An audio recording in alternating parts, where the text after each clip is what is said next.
¿Preparados para una nueva inmersión? Chequead vuestro equipo de buceo porque ya nos sumergimos. Bienvenidas y bienvenidos a Planeta Agua, un podcast de la Red Podcastidae.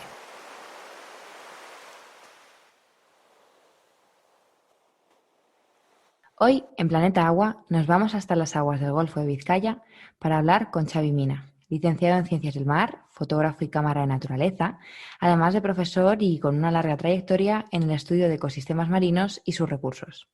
En la actualidad, Xavi colabora como asesor científico y guía en Macopaco, una empresa de avistamiento de tiburones en el Cantábrico. Hola Xavi, bienvenido a Planeta Agua y muchas gracias por acompañarnos en este episodio. Hola, buenas, ¿qué tal? Encantado de estar con vosotros. Bueno, vamos a empezar hablando de esta zona. Xavi, ¿qué ocurre en las aguas del Cantábrico y más concretamente en las aguas del Golfo de Vizcaya? ¿Por qué son tan ricas? ¿Por qué existe esta gran biodiversidad? Bueno, pues de alguna manera primero aclarar que tampoco es que sean se están viendo muchos, realmente llama la atención los avistamientos que se están haciendo de tiburones, por ejemplo, pero realmente tampoco es que sean unas aguas que se caractericen por su alta biodiversidad. Eh, de alguna manera, para entender lo que es la biodiversidad, biodiversidad sería el número de especies, ¿no? Diferentes. Y generalmente, si comparamos con ecosistemas tropicales, pues en estos contextos, pues sí que el número de especies es mucho mayor a la que encontramos aquí y de alguna manera se asocia a que las aguas, aunque parezca contradictorio, son más pobres.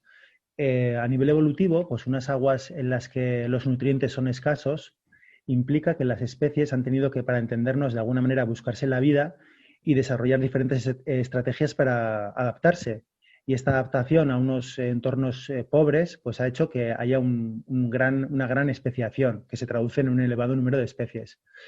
Hay lugares en el planeta, como por ejemplo es la zona en Indonesia, pues la famosa Rayan Pat, esa zona, ahí de alguna manera tenemos mares que no son muy ricos, que se cumple lo que acabo de decir, pero es que además las corrientes, por la dinámica de corrientes, les llegan larvas y huevos en ese caso, de diferentes mares, ¿no? Y entonces, pues por esas razones, en este caso del Pacífico y del Índico, de ahí que haya un elevado número de especies.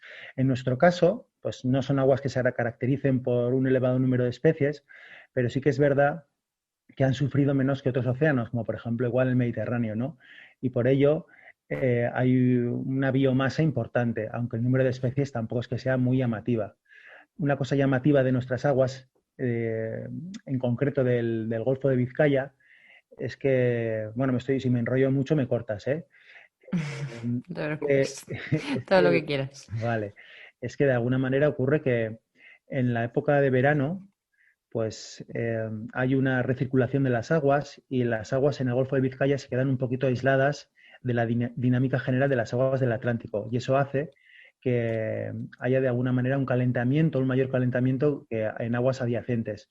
Y eso de alguna manera se traduce en que haya especies típicamente de las costas, incluso de Marruecos o Mediterráneo, en el Golfo de Vizcaya. Y si ya a partir de Santander hacia el oeste o hacia el norte a partir del río Bidasoa, en la costa vasco-francesa, ahí ya no existen estas especies. Ahí abundan, por ejemplo, en la zona, como he dicho, a partir de Santander o en la costa vasco-francesa, algas pardas, y sin embargo en el Golfo de Vizcaya, como laminarias, ¿no? Y fucales, aquí no están presentes prácticamente. Para verlas tienes que bajar a profundidades en torno a los 30 metros, y aquí abundan las algas rojas, que son típicas de aguas un poco más cálidas. Aquí sí que hay afloramientos en la época de primavera. Sí que hay afloramientos y los afloramientos, por supuesto, que sí que de alguna manera tienen que ver con una mayor biomasa, como es en el caso de Galicia, que por eso hay tanta pesca allá, porque hay un afloramiento muy potente. Pero una cosa es que haya una alta biomasa y otra cosa es que haya alta biodiversidad. Y realmente el Cantábrico no es que se caracterice por una mayor biodiversidad. Para entendernos, hay mayor biodiversidad en el Mediterráneo, pero menor biomasa en el Mediterráneo que aquí. No sé si más o menos ha quedado claro. Perfecto, perfecto, sí, sí.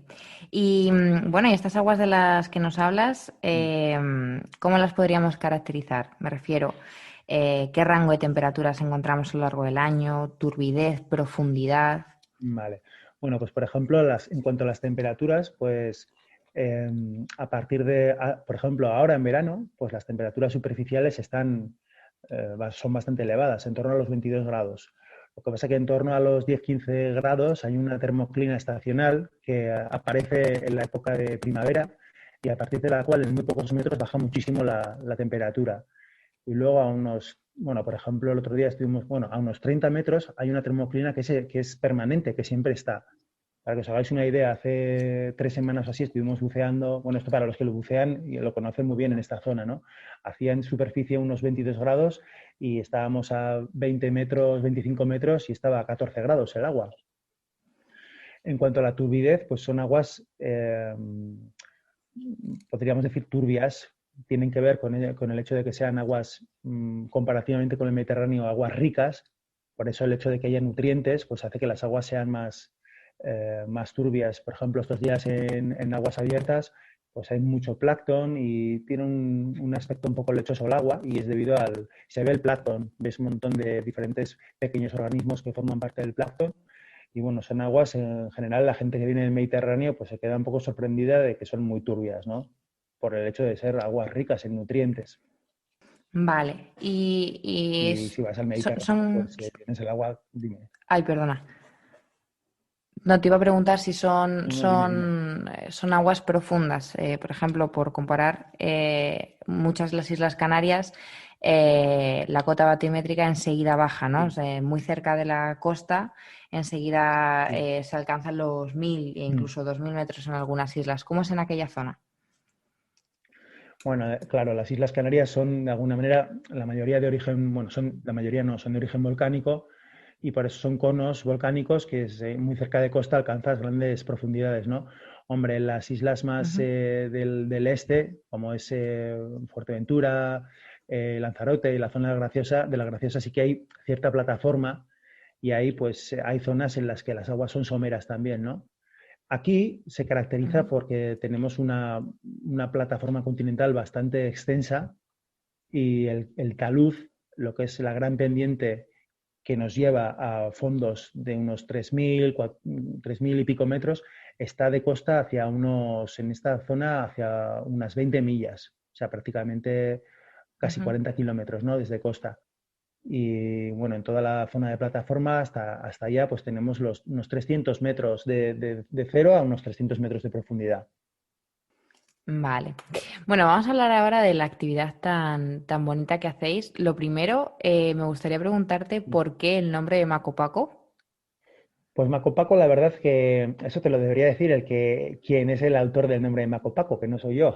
Entonces, la verdad que yo también se lo he preguntado a Isaías varias veces a ver lo de Macopaco y me dice, bueno, pues no sé, surgió así un poco por la rima, pero no tiene, ninguno nos llamamos Paco y bueno, desde luego lo de, Vale. lo de Maco viene por el tiburón Maco, ¿no? Por el tiburón marrajo. Pero lo del Paco es una Ujú. rima. Igual algunos nos tenemos que poner el nombre Paco, porque hay gente que lo Vale, pregunta. vale. El otro día preguntaban, oye, ¿tú eres Isaías? ¿Tú eres Xavi? Y preguntó uno, oye, ¿y Paco dónde está? Y yo, es que no, Paco no está. Sí, fue un poco gracioso, sí. No, yo digo, igual, yo qué sé, algún tiburón que tiene identificado le han llamado Paco o algo No, así. No tenía no, ni porque idea, además, por saberlo, no, por porque saberlo. además sí que es cierto que hay especies como, por ejemplo, los tiburones ballena, que lo que es la distribución de manchas es muy útil a la hora de identificar los individuos, ¿no? O en las mantas raya también. Pero en este caso, la librea Ujú. que tienen los tiburones, tanto azules como marrajo, que luego hablaremos, especialmente lo que vemos es tiburón azul, la tintorera, pues la distribución es muy homogénea y es muy difícil, salvo que tenga alguna aleta, pues alguna aleta rota o alguna herida igual en la mandíbula o que, no sé, alguna mancha así característica, es muy difícil hacer mediante fotografía o cuando los vemos es difícil decir, ah, mira, este lo vimos el otro día también. O sea que no tenemos a ningún Paco en el equipo que nos visite. Vale. Ok. Bueno, y ahora sí, vamos a meternos de lleno en esa actividad. Vamos a intentar trasladarnos a, no sé a qué hora quedáis en el puerto de Bermeo y a partir de ese momento, ¿qué empieza a ocurrir? Pues bueno, nosotros estamos totalmente condicionados por las condiciones ambientales, ¿no? Ya sabrás que el Cantábrico, pues, no es como otros mares, que aquí a veces, pues bueno, en verano la verdad que se suele portar bastante bien. Este año, por ejemplo, no hemos tenido que cancelar ninguna, apenas, bueno, algunas sí, pero pues llevamos creo que canceladas unas 3 salidas, que es muy poquito. pero sí que alguna de ellas Ujú, alguna la hemos cambiado a la mañana, porque normalmente solemos salir por la tarde, porque, bueno, al igual que ujú, ocurre con muchos otros depredadores, pues de alguna manera las horas del amanecer y las horas del atardecer, pues son las horas en las que más activos están, ¿no? Y de alguna manera pues son el momento en el que nosotros consideramos que es más fácil avistarlos.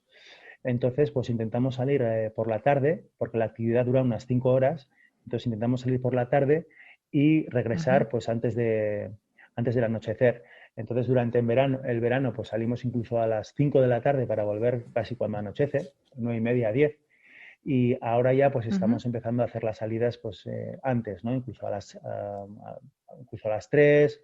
Estos días igual ya salimos a las 3 para que cuando volvamos sea a las 8, pues ya sería más o menos cuando se está poniendo el sol, ¿no? E intentar coger esas últimas horas en el mar. Aunque es verdad que este año alguna salida que hemos cancelado por mala mar por la tarde y la hemos pasado a la mañana o al mismo día por la mañana o a otro día por la mañana, la verdad es que nos hemos sorprendido porque también hemos visto un gran número de individuos, ¿no? Y así, por ejemplo, si vas muy de madrugada, pues también sería buena hora, pero nos hemos visto incluso al mediodía. Entonces, pues, Ujú. bueno, nos ha sorprendido un poco, ¿no? Pero en principio solemos hacer las salidas por la tarde. Vale. Y bueno, os subís al barco y nos alejamos mucho de la costa. El avistamiento se puede realizar cerca de la costa. Bueno, pues estos días la verdad que es un poco, el tema del barco es un poco más rollo que otros años porque con el tema del coronavirus pues tenemos que dar los geles, tenemos que estar con la mascarilla continuamente en cuanto salimos, entramos todo el rato con la mascarilla y es un poco rollo, pero bueno, lo que hacemos es nos montamos en el barco, antes de montarnos damos una pequeña explicación de la actividad, más o menos Ujú. lo que vamos a ver, qué tiburones intentamos ver, qué otras especies podemos ver, qué otros animales. Y después de esto, pues les decimos un poco cómo se tienen que comportar ellos una vez que estemos en el mar. Porque sí que hay que seguir una serie de, bueno, les decimos exactamente lo que tendrán que hacer, aunque luego se lo vamos a repetir una vez que estemos en el lugar, ¿no? Pero bueno, sí Ujú. que es verdad que, claro, además a veces es complejo, ¿no? Porque claro, nosotros intentamos que toda la gente disfrute del avistamiento.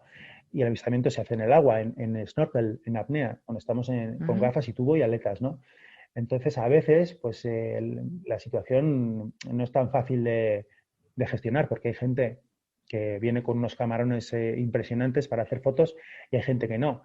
Entonces, claro, igual los fotógrafos están pues locos por bajar e intentar hacerle la foto de su vida, ¿no? Al tiburón, pues de Ujú. frente, tal, se ponen pues nerviosos, están ansiosos por bajar. Y claro, si bajas muy rápido, pues igual los tiburones que están un poco recelosos o todavía están igual un poco observando a ver qué somos, ¿no? A ver si se quedan, no se quedan, si tal, pues un poco recelosos, ¿no? Pues Ujú. si en un principio no se tiene cuidado en mantener una distancia adecuada, pues puede que se vayan. Y si se van, Ujú. pues es porque uno ha ido a hacerle la foto muy rápido. Siempre hay que esperar a que ellos vengan y no ir hacia ellos, ¿no? Pero si se da ese caso, pues puede que se vayan y luego los demás que están, pues también igual que ellos para ver, pues se quedan sin verlos, ¿no? Entonces, claro, a veces es verdad que nos tenemos que poner un poco pesados en esas cosas, ¿no? Y luego también, pues que la gente pues esté que no se suelte, ahí tenemos un cabo, que no se suelte del cabo, porque Ujú. son zonas de corrientes y igual uno hace una foto, de repente se despista y cuando de repente mira, pues está muy lejos del barco. Y claro, tampoco sabemos nosotros, más o menos les preguntamos, pero tampoco sabemos nosotros qué experiencia tienen en el mar, porque además estamos en aguas Claro. abiertas y la sensación es un poco, a veces puede imponer si hay mala mar. Entonces, claro, si se despista alguno, pues tenemos que tener mucho cuidado y Isaías o yo, pues uno está siempre pendiente de ellos en la parte de atrás por si alguno se agobia o tal, y otro está Ujú. en un extremo del cabo a partir del punto en el que no se pueden alejar, ¿no? De alguna manera se pone en un extremo del cabo y la gente tiene que estar entre ese punto y el barco, sin alejarse. Y otro, Ujú. que generalmente soy yo, estoy de la parte de detrás, por si alguien se agobia y necesita que le lleve al barco, si pierde la aleta, si pierde algo, que suele pasar, ¿no? Ese tipo de cosas. Vale. Y por curiosidad, ¿por qué hacéis la actividad en snorkel y no en buceo? Hombre, también se podría hacer en buceo. Lo que pasa es que en buceo, en principio, requeriría mucho más por parte nuestra, mucho más, uno debería estar con botellas con la gente debajo, o sea, abajo, Ujú. y otro arriba por si, es que la cuestión es que bucear en costa no es lo mismo que bucear en aguas abiertas. Aquí puede haber Mm. fuertes corrientes y la gente se despista muy fácil cuando no tiene puntos de referencia, porque si hay oleaje al barco lo dejas de ver en nada. Entonces, no es lo mismo en apnea uno que se despiste, que lo ves flotando arriba, que lo Sí, puedes llegar a ver bien, que alguien que he se perdido en despiste con medio las del mar. botellas abajo. Entonces, Ya. Mm. claro, con botellas realmente la actividad tiene más riesgo y habría que Ujú. estar con menos gente debajo del agua y estar uno debajo con ellos pendiente y otro arriba continuamente mirando a ver si hay alguno que se suelta del cabo o se despista. Porque despistarte buceando con botellas es muy fácil, Sí, porque no sí, tienes sí. además la posibilidad de... Hombre, realmente no es profundo el buceo, entonces en un caso extremo también podría hacer una escapada libre, y tampoco sería algo, si estás a 7 u 8 metros, bueno, Sí. Mm. y lo haces con un poco de tranquilidad y subes, pues tampoco fisiológicamente no habría ningún problema, ¿no? Pero sí que requiere un mayor control por nuestra parte, por el tema de seguridad. Y bueno, pues por ahora no lo, es posible que para el año que viene nos lo planteemos, pero habría que hacer grupos más reducidos. Pues igual ir, Claro, en vez de con 8 personas, que es lo máximo con lo que solemos ir ahora, ir con 4. claro. No, no, claro, Pero claro, con eso mucho más también pues control, es sí, más sí, sí. un poco más rollo, porque si vas con 4, pues igual también tienes que la actividad sale más cara y entonces pues no sé. Pero bueno, realmente, hombre, si hay gente que es pues, muy mayor o pues, que le cuesta mucho estar en apnea o tal, pues bueno, pero desde luego yo a la mayoría de la gente, yo he buceado muchas veces en mar abierto con botellas o en apnea y sin duda la experiencia es muchísimo más, mucho mejor para mí en apnea, porque no tienes que estar pendiente de la profundidad, de los tiempos, incluso yo me siento mucho más armónico en el medio, con los animales mismos, ¿no? Y el tema de las burbujas también habría que ver.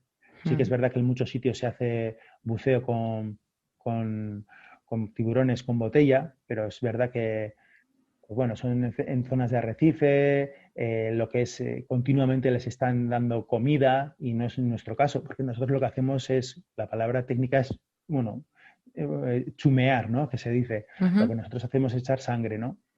Entonces tampoco no es que les demos de comer, no es un feeding, no les estamos dando comida. Entonces, claro, son animales pelágicos que, que tampoco, que no es tan fácil de mantenerlos y son mucho más esquivos que los de arrecife. Entonces, generalmente los peces frente a las burbujas, pues tampoco es que se sienten curiosos, pero luego tampoco les hace mucha gracia.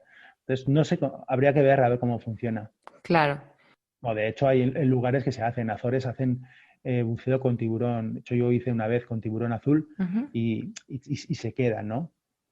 Pero bueno, en principio, este año hemos hecho en apnea y igual el año que viene, como hay gente que lo está demandando, igual nos lanzamos a hacerlo también con botellas.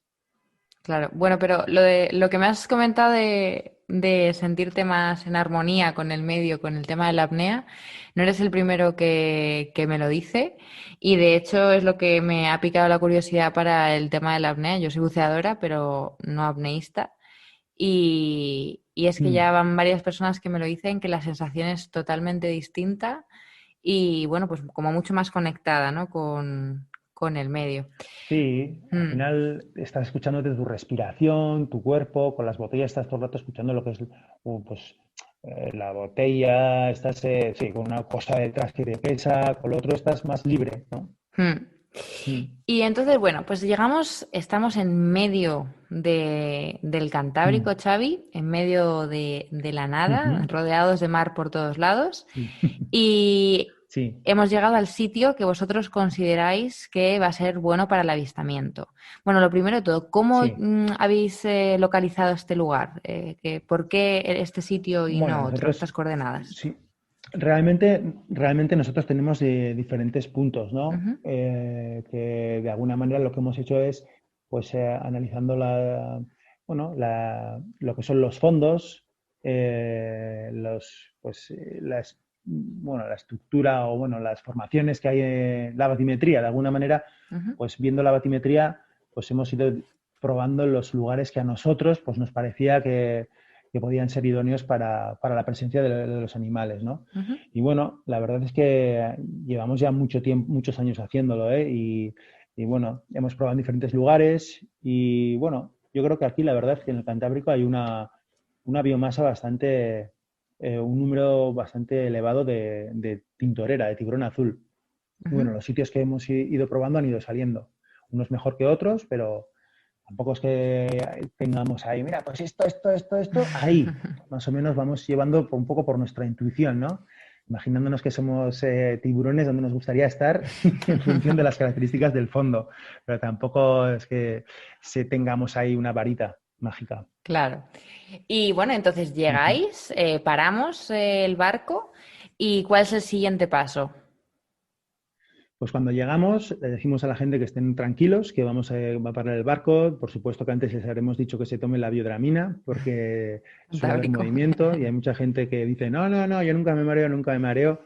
Y a la hora lo vemos con un color pálido alimentando a los tiburones, ¿no? Por la borda. Y bueno, pues cuando llegamos al punto, Ujú. les decimos que bueno, que ahora vamos a empezar a echar lo que es la sangre, ¿no? Y es lo que hacemos, es echamos sangre y entonces esperamos a ver si se acerca algún tiburón. Ujú. Y bueno, se suelen acercar, bueno, ponemos un cabo para que la gente esté ahí agarrada cuando aparezcan los animales. Y sí que varía mucho el tiempo de llegada. Hay veces que igual llegan en media hora Ujú. o, bueno, incluso en 10 minutos y hay veces que nos hemos pegado pues igual 2 horas hasta que aparecen. ¿El por qué?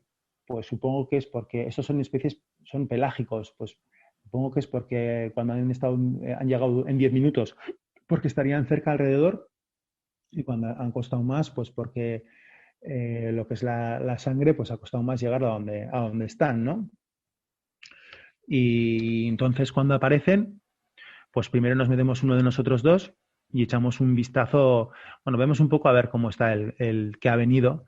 Generalmente suele llegar uno primero y bueno, nos metemos y miramos un poquito a ver si está muy nervioso, esquivo o a ver cómo está. Entonces, cuando más o menos, pues ante la presencia del que se ha metido, pues no se alarma en exceso y se queda, si vemos que ya se queda un rato, pues entonces les decimos que vayan entrando de dos en dos. Entonces van entrando de dos en dos, se colocan en el cabo que les hemos dicho y, y así va la cosa.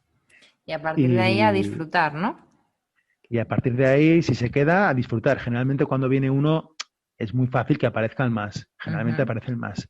O sea, este año pues han aparecido días hasta 10 a la vez hemos estado viendo. O sea, que es una barbaridad. Qué Vamos, pasada. yo no había visto eso nunca. Yo había estado por Azores y así 3 veces y no había visto todas las veces, pero las veces que había visto pues eso, 4 o 5 y aquí hasta 10. Eso sí, o sea, los individuos que aparecen aquí, Ujú. la media es 1,30 y son individuos que son, la mayoría de ellos son juveniles, son inmaduros. Ujú. Se supone que la zona del Cantábrico es una zona en las que, bueno, de cría, ¿no? Y las crías, lo que más vemos son crías. Sí que es verdad que vemos algún individuo maduro que están por encima de los 2 metros y, bueno, llama la atención, aparte por el tamaño, porque en el caso de las hembras, casi todas vienen con mordiscos en la zona de las branquias, que son, pues, de alguna manera el apareamiento que tienen con los machos, que los machos a la hora de realizar la penetración, pues les agarran con la mandíbula para mantenerlas quietas y les hacen heridas en la zona de las branquias. O sea, la verdad que te quedas un poco sorprendido cuando lo ves. Ujú. O sea que lo que estáis viendo son juveniles. Sí, ¿Se sabe más o menos qué edad pueden tener con este 1,30 m? ¿Se sabe cuánto viven estos animales? Sí, pues la mayoría, mira, esto es para alcanzar la madurez sexual, pues comparado con porque aquí lo que vemos son marrajos y tintoreras, ¿no? Los marrajos necesitan prácticamente hasta 20 años y se habla de edades de hasta 40 y 40 y largos años. En el caso de la tintorera, pues es bastante diferente. En la mitad de edad alcanzan ya la madurez sexual y además la gran diferencia es que tienen muchas, me refiero teniendo en cuenta que son tiburones, pueden tener hasta camadas de 130 crías, lo que son las tintoreras. Los marrajos no tienen más de, normalmente, pues alrededor de entre 10, 15 o incluso menos crías. Son mucho más prolíficas las tintoreras y además alcanzan la madurez sexual, como he dicho, mucho antes. Entonces, realmente el que tiene aquí la situación más crítica es el marrajo, porque a la vez, además de tener menos crías, le cuesta muchísimo más tiempo alcanzar la madurez sexual. Que se pega varios años hasta alcanzar la madurez sexual. De ahí la situación tan crítica que tiene el marrajo, que luego supongo que algo de esto igual querrás que hablemos, ¿no? De la Sí, situación que tiene te cada iba a uno. preguntar Y, cómo está a nivel de amenaza de estas dos especies que veis allí. El marrajo, lo que sé de esa especie, es una auténtica pasada de animal.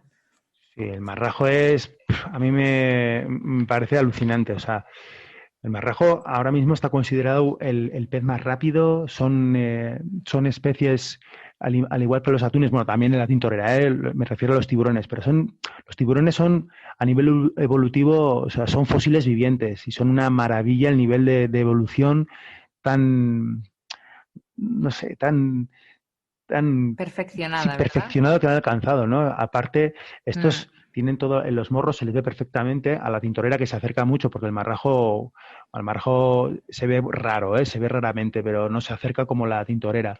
Y la tintorera cuando se acerca, que le ves el morro, o sea, te pega a veces en el gran angular de la cámara, le ves perfectamente las ampollas de Lorenzini, ¿no? Que son, de alguna manera, He visto justo una foto tuya así, de eso. Mm. pues les ves ahí perfectamente cómo tienen ahí las ampollas de Lorenzini, que están, son unos conductos rellenos de mucosa que están, de alguna manera, me salen en euskera, joder, que están en conexión con una pequeña célula sensorial y esta está mediante, bueno, se está relacionado con nervios al cerebro, ¿no? Entonces, en cuanto ellos ven notan una pequeña, o sea, son capaces, bueno, dicen, eso nadie lo sabe, pero bueno, no lo podemos comprobar, pero según estudios científicos, dicen que hasta, por ejemplo, si hay en el fondo una raya, el latido del corazón de la raya, lo pueden percibir mediante este sistema. Entonces son animales que están a un nivel evolutivo sorprendente y, y, y bueno, me parece que son unos animales que es una pena que haya la pesca que todavía se mantiene, porque aparte que ocupan un nivel tan alto en la cadena trófica que la carne tiene muy mala calidad debido a la bioacumulación de metales pesados, pues se siguen pescando, ¿no? Entonces, está claro que a la hora de intentar cambiar una situación como esta, que sería preferible o sería interesante que se dejasen de pescar, además porque la calidad de la carne es baja, pues hay que hacerlo de la mano con los pescadores, ¿no? Ellos no se tienen que sentir que son los malos de la película, ¿no? Y bueno, realmente es complicado. Es complicado porque, bueno, eh, es un recurso para ellos. Muchas veces se dice, no, reconvertir el sector pesquero y hacerles que ellos salgan con los turistas. Bueno, esto es verdad que el mares tropicales muchas veces se hace con pescadores artesanales, pero son pescadores que van en un solo barco, quiero decir, una persona en el barco o dos personas, que es bastante sencilla la reconversión. Pero claro, aquí las pesquerías son industriales. Los marrajeros, pues igual pescan, no es que pesquen dos tiburones a la semana, como podría pescar un pequeño pescador artesanal en la Polinesia. Aquí pescan en una semana de tintorera igual 15.000 kilos, o sea, 15 toneladas en una semana. Entonces, claro, ahí hay mucha gente trabajando. Toda esa gente tiene sus vidas, sus familias. Entonces, claro, tampoco es de recibo que gente igual urbana, que no vivimos de ese recurso, nos alcemos en plan como abanderados de los tiburones en su defensa, ultranza, porque tal, porque tal.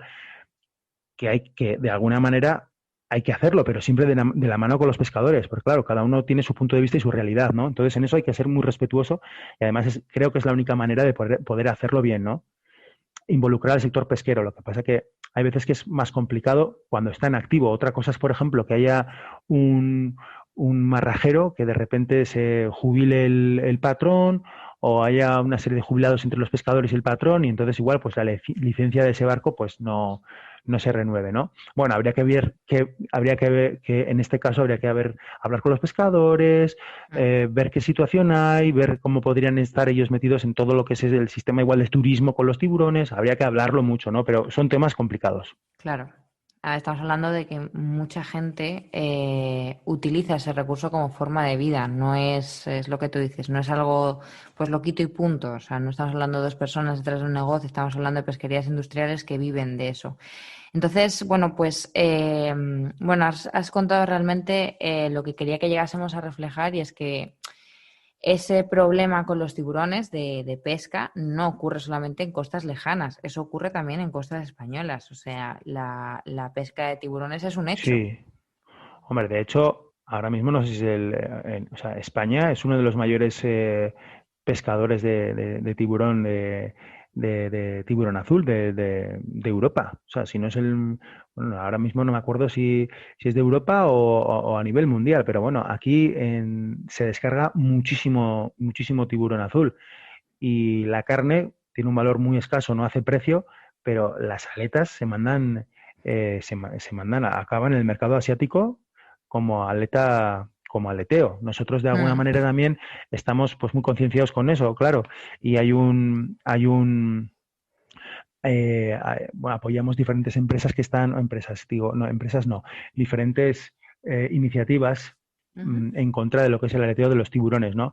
Hombre, porque al margen de todo lo dicho, de todo lo que he comentado antes, que habría que ir de mano con los pescadores en todo esto, nosotros desde luego estamos convencidos de que hay que hacerlo y que no tiene Claro. sentido que a Ujú. día de hoy se esté pescando unas especies que les cuesta tanto, porque una dorada, por ejemplo, que nos comemos, una dorada pone millones de huevos, una dorada tiene unos ciclos reproductivos muy cortos y de un año para otro ya hay nuevos reclutas y va creciendo la biomasa de doradas. Y a poco que tú le dejes a las aguas sin pescar dorada, en muy poco tiempo se puede de alguna manera recuperar el stock, ¿no? El grupo de especies que se pesca. Sin embargo, en el caso de los tiburones no es así. Mm. Es tan vulnerable que aunque tú dejas de pescar, depende a qué número se haya reducido la población, quizás se haya colapsado ya y no sea capaz de recuperarse. Estas dos especies están protegidas por la Unión Internacional de Conservación de la Naturaleza, la UICN. Están, en el caso de la tintorera no, pero en el caso del marrajo también está incluido en el CITES. Eh, O sea, que son especies protegidas. Sí, sí, sí. A ver, la tintorera está en la lista roja y se Ujú. considera que está sobreexplotada, pero hay establecidas unas cuotas de pesca, hay establecidas Vale. unas cuotas, es decir, hay unos máximos de captura, el famoso TAC, ¿no?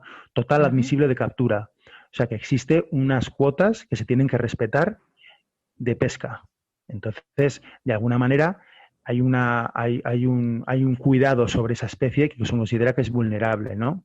En el Ujú. caso del marrajo, la situación es terrible, terrible, y muchos expertos dicen que prácticamente es muy probable que desaparezca en los próximos años.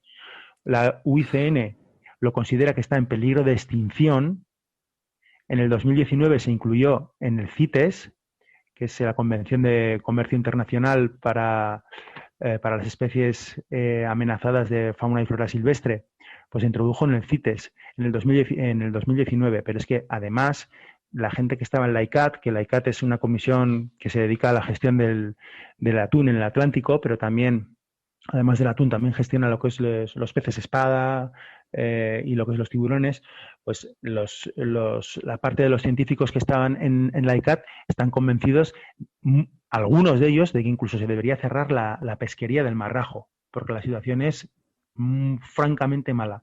Os he dicho antes que le cuesta muchísimo tener crías, ¿no? Mucho tiempo, pone pocas crías, necesita cumplir muchos años, hasta alrededor de 20, me parece que es un poquito menos para ser ya maduro sexualmente. Entonces, la verdad es que es una especie que biológicamente pues es muy lenta. Claro. Y está en una situación crítica. Y paradójicamente, increíblemente, aunque haya sido incluida como ya he dicho, en el CITES en el 2019, esté dentro del UICN también, en la ICAT, en la última reunión que fue en el 2019, no fueron capaces, no fueron capaces de establecer una cuota para la especie. O sea, la gravedad de la situación es que a día de hoy el marrajo sigue pescándose sin ningún control. No se ha establecido una cuota. La tintorera, que está en mejor situación, tiene cuota. El marrajo no tiene cuota. Parece increíble, es contradictorio, pero es así, porque hay muchos intereses, porque el marrajo hace más precio que la tintorera, entonces hay intereses comerciales y es más difícil, aunque el comité científico, pues la mayoría del comité científico piense que sí que debería incluso cerrarse la pesquería. No, los armadores gallegos, los pescadores gallegos estaban muy, pues bien preocupados por el tema de que les trase la pesquería, ¿no?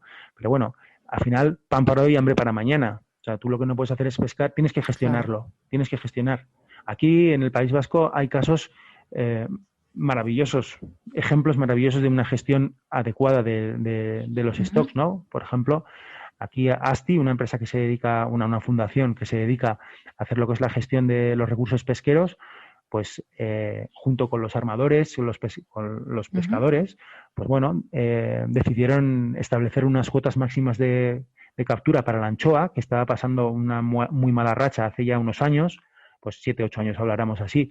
Hicieron parones en la pesca de anchoa y se recuperó el stock. Ellos van haciendo contajes de huevos y para ver el reclutamiento que va a haber, ¿no? Y bueno, pues vieron que les estaba recuperando.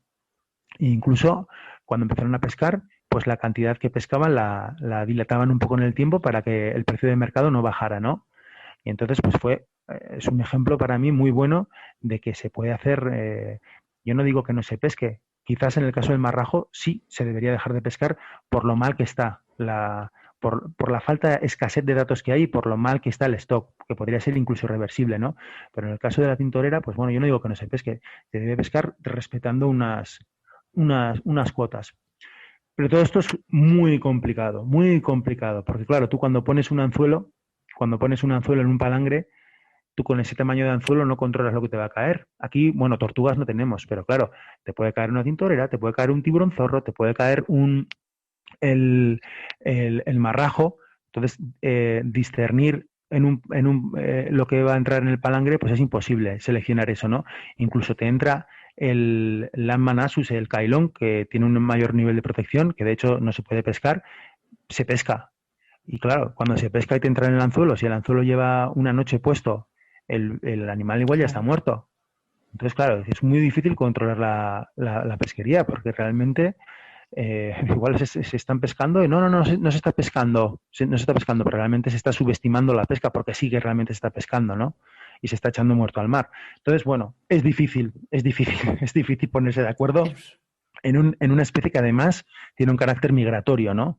Pero bueno, podríamos estar hablando mucho tiempo, pero son un poquito pinceladas de ideas, ¿no? A tener en cuenta a la hora de gestionarlo, ¿no? Un poco cómo qué cosas se deberían tener en Es cuenta, que ¿no? el tema de la pesca Mm. es muy complejo, pero efectivamente, teniendo en cuenta la situación de esta especie, es una locura que los expertos no se hayan puesto de acuerdo para establecer mínimo unas cuotas o una prohibición. Esto es una locura, en realidad. Ya, lo que pasa que sí, sí que lo es. Lo que pasa que, claro, dentro de los expertos, en esas reuniones, aparte de los pescadores también hacen su presión. O sea, quiero decir que no es que sea solo un comité científico, también pues los pescadores, pues de alguna manera también, bueno, igual los pescadores, los científicos también van influenciados por el sector pesquero de su zona, ¿no?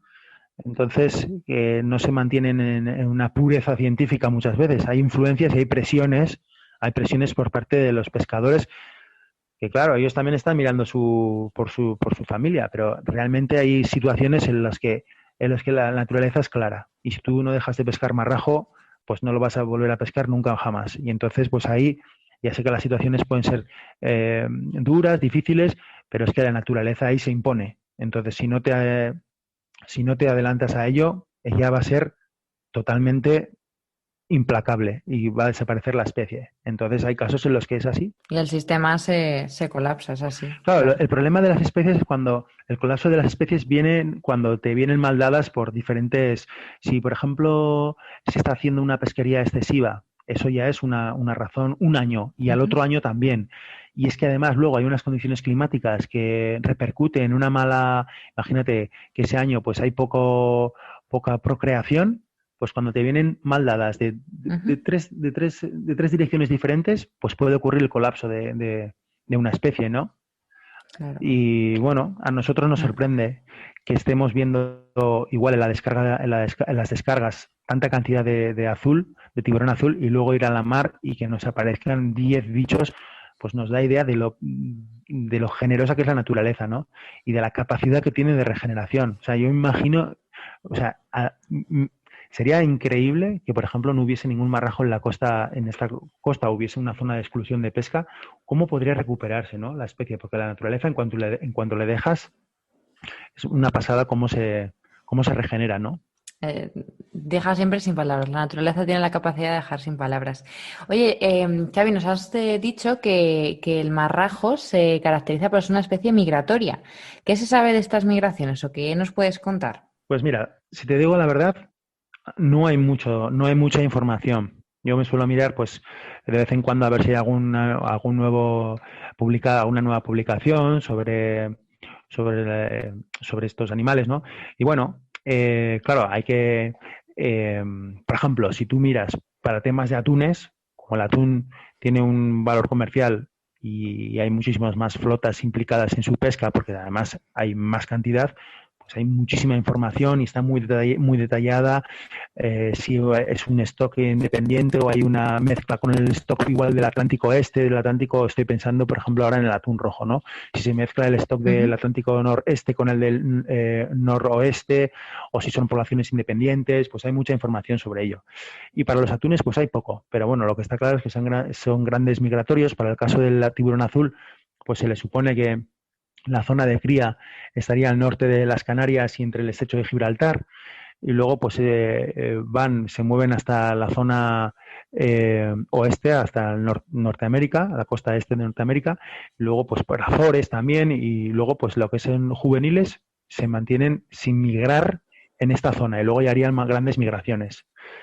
Y en el caso de marrajo, pues tampoco apenas hay información, porque no hay muchos individuos y tampoco se han hecho estudios dirigidos a las especies, ¿no? Pero bueno, sí que lees en artículos, bueno, muchas veces he mirado artículos que son bastante viejos. Pues bueno, que desde luego en el Atlántico, pues sí que hacen migraciones que abarcan todo el Atlántico. Entonces, bueno, vamos a terminar esa actividad con Maco Paco. Hemos estado en el agua. ¿Cuánto tiempo soléis estar en el agua? Pues nosotros la actividad más o menos dura desde que salimos hasta que volvemos, son unas 5 horas. Entonces en el agua estamos más o menos tiempo en función del tiempo que tarden los tiburones en aparecer.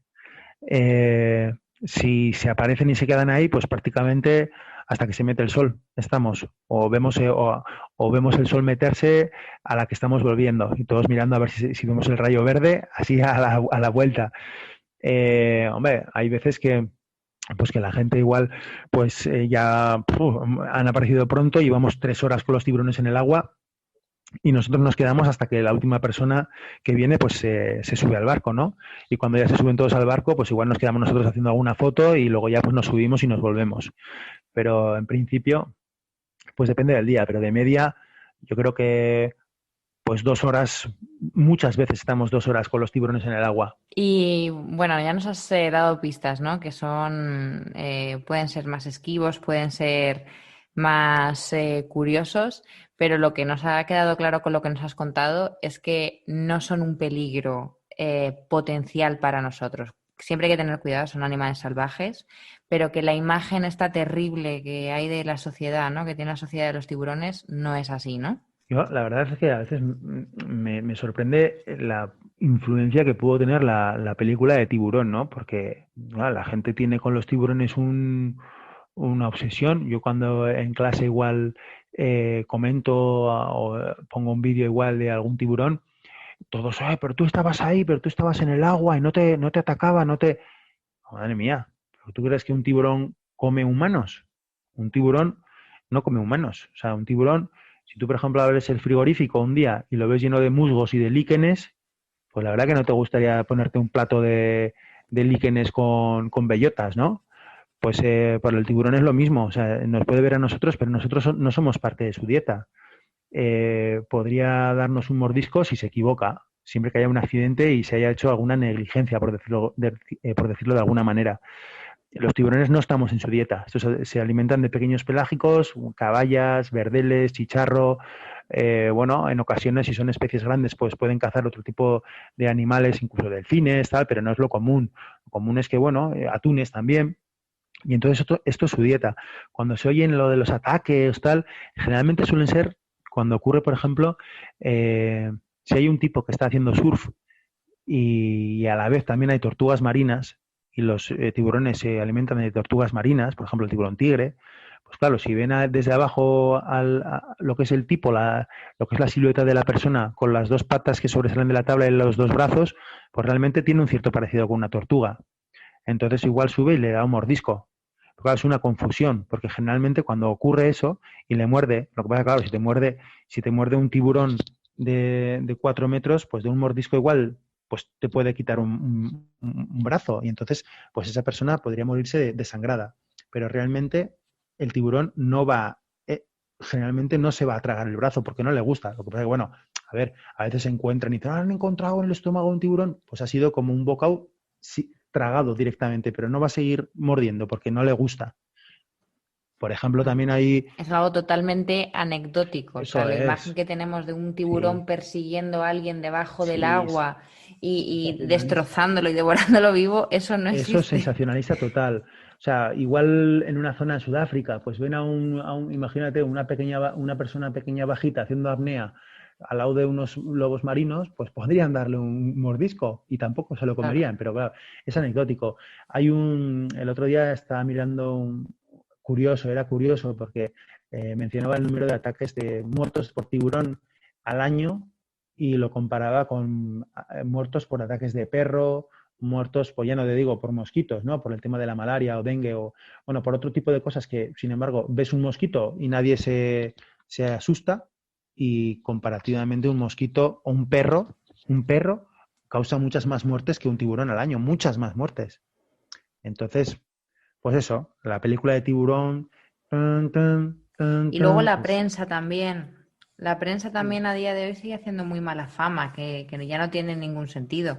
Hay un tiburón en una playa porque es que además se nos olvida que es su medio, no el nuestro, que es sí, su casa y que nosotros somos invitados. Sale un tiburón que está unos días cerca de la costa y está todo el mundo con las manos a la cabeza y ahí también tiene un poco de culpa la prensa por esos titulares sí. pues eso, sensacionalistas Eso total. es, lo que pasa es que, claro, pues eso, es un enfoque sensacionalista que igual hace que más gente se interese por la noticia, pero realmente deja mucho que desear porque confunde a la gente y nos maleducan, ¿no? Porque nos dan una información que es Mm. falsa y entonces luego ante un tiburón, pues eh, podemos tener o miedo y no solo eso, falta igual incluso de respeto, miedo, ¿no? Por decir, bueno, mejor que no haya tiburones, porque si a ver si me va a morder, cuando eso no es prácticamente imposible que ocurra. Si ocurre es por un accidente, por una confusión. Y bueno, algún otro animal que nos puedas decir, Xavi, que hayáis filmado este verano o en los últimos veranos que os haya llamado especialmente la atención durante vuestras salidas? Bueno, pues aquí lo que tenemos filmado son la tintorera, hemos filmado el marrajo, luego este año lo que ha aparecido 4 veces que nos ha dejado eh, sorprendidos han sido eh, una raya, una especie de raya, que en principio es una raya que parece que parte de su vida, parte de su tiempo, lo pasa en el medio pelágico, pero desde luego tiene todo el cuerpo, es como una pastinaca normal, tiene el cuerpo adaptado a vivir en el fondo, o sea que se alimenta del fondo, en el fondo, vamos. Lo que pasa es que luego mucha parte de su tiempo de día lo pasa pues en el entorno pelágico, en el mar, en las aguas abiertas, ¿no? Y sobre un fondo de ese día, pues no sé si estaríamos sobre un fondo de 500 metros o 600 metros. Pues ahí estaba una raya justo en la parte por arriba. Y bueno, la pudimos filmar bastante bien y volvió a aparecer pues casi 4 veces diferentes individuos porque tenían diferente tamaño y estábamos en diferentes lugares. ¿Qué especie de raya nos has dicho que es? ¿Qué nombre? Pues es una raya, creo que el género es Daciatis, la especie es violácea, Daciatis Ujú. violácea, que es una raya que Vale. es Ujú, bastante pelágica. ujú. Aunque por el cuerpo, por cómo tiene su cuerpo, tiene que alimentarse en el fondo. Pero bueno, sí que pasa mucho tiempo en lo que es en el medio pelágico. Otros peces que nos hemos sorprendido muchísimo, que lamentablemente estos días se ha hablado bastante de la especie porque hubo un accidente en Girona y murió un chico, es la salvera, o bueno, tiene muchos nombres comunes, ¿no? Es el pez araña, que de alguna manera todos los que buceamos lo asociamos con el fondo de arena y que está escondido, ¿no? Y muchas veces pues está solo con la cabeza a la vista. Pues hemos visto muchos nadando en superficie. Y luego comentándolo con pescadores en el puerto, pues nos dijeron, bueno, y en el bar, que el bar es muchas veces un lugar muy interesante para hablar con los pescadores porque te cuentan unas historias y aprendes muchísimo, pues nos dijeron que era relativamente común a cerco de superficie, pescar esta especie en grandes cantidades. Y un día pues vi hasta 7 juntos. También hemos visto atunes rojos. Otra cosa que es, bueno, medusas. Y una de las cosas más sorprendentes y bonitas son las salpas, que son sifonóforos, que son, bueno, es un grupo de animales muy, muy simple que filtran el agua y a veces hay individuos sueltos y a veces están unidos y forman pues estructuras muy largas hemos visto de hasta 12 metros y a veces pues en formas de helicoidal, bueno, formas increíbles y realmente se ven muchos y la gente se sorprende mucho porque es curioso que estas en aguas abiertas, en el medio pelágico, vemos muchísimas, pero nunca llegan a costa. Así como igual especies de medusas más grandes como género Rhizostoma se suelen ver en costa, pues estas salpas es muy difícil verlas. Yo realmente en costa yo creo que no había visto nunca. Y sin embargo, cuando vayamos allá afuera, pues está lleno, ¿no? Y las formas que forman buah, son una maravilla. En plan, como en forma de amonite, ¿no?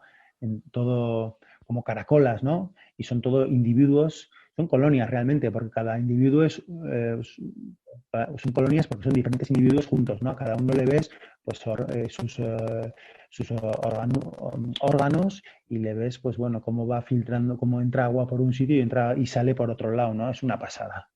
Es una maravilla. Luego también se Qué suelen guay. ver pues los tenóforos que van con todos esos colorcitos, ¿no? Prr, prr, prr.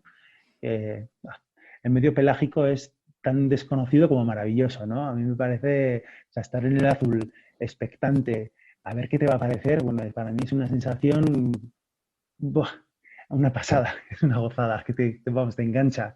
Estar ahí pensando a ver qué te pueda, bancos de anchoas, por ejemplo. Qué guay, Buah. qué pasada, qué pasada. Y bueno, todo este trabajo, que además el Xavi lo documenta fotográficamente y también con vídeo, lo podemos encontrar en sus redes sociales y también en las redes sociales de Macopaco. Antes de terminar, Xavi, dinos cómo te podemos seguir, cómo podemos ver todo tu trabajo visual. A ver, lo que es haciendo fotos y vídeos estamos tanto Isaías como yo. Realmente el que se Ujú. toma más el labor en colgar las fotos y los vídeos es Isaías. Y entonces, pues en Facebook, si ponéis Maco Paco, ahí podréis, Maco Paco con Maco con K de kilo y Paco también con K de kilo, ahí podéis ver toda la información, todos los vídeos y un montón de cosas. Luego, aparte, yo como doy clases en un instituto, pues tanto con cosas del mar como de animales de tierra, pues me monto pequeños vídeos y los cuelgo en YouTube. Luego tengo una página también, pero bueno, está en euskera, también está en castellano. Y se llama Bioanistasuna, pero bueno, es una cosa un poco, me entiendo que para la mayoría, Bioanistasuna, pero casi todos los vídeos están en YouTube y simplemente hay que poner Xavi Mina, que es Xavi con TX y B de Barcelona y Mina. Poniendo Xavi Mina aparecen vídeos. Ujú. Pero realmente en el canal este que tengo de tiburones tampoco aparecen tantas cosas de esta actividad con Macopaco. Aparecen algunos, pero sobre todo aparecen cosas del monte que también hacemos, ¿no? Junto con Isaías. Pero realmente para ver un montón de fotos y vídeos es mucho mejor entrar en Facebook, en Macopaco, y ahí aparece toda la información de la actividad y vídeos, fotos y de todo. Genial, pues ahora sí, Xavi, nos despedimos. Muchísimas gracias de nuevo por acompañarnos en Planeta Agua. Y a todas y todos los que nos escucháis, recordad que tendréis información ampliada sobre esta entrevista en el blog www.godiperproject.com, que nos podéis seguir en Instagram como @godiper_blog o en Facebook como GoDeeper Project. De todas formas, tenéis todas las cuentas que nos ha dicho Xavi, plataformas y otros recursos que hemos mencionado a lo largo de la entrevista en las notas del programa. Hasta la semana que viene y, como siempre, nos vemos debajo del agua.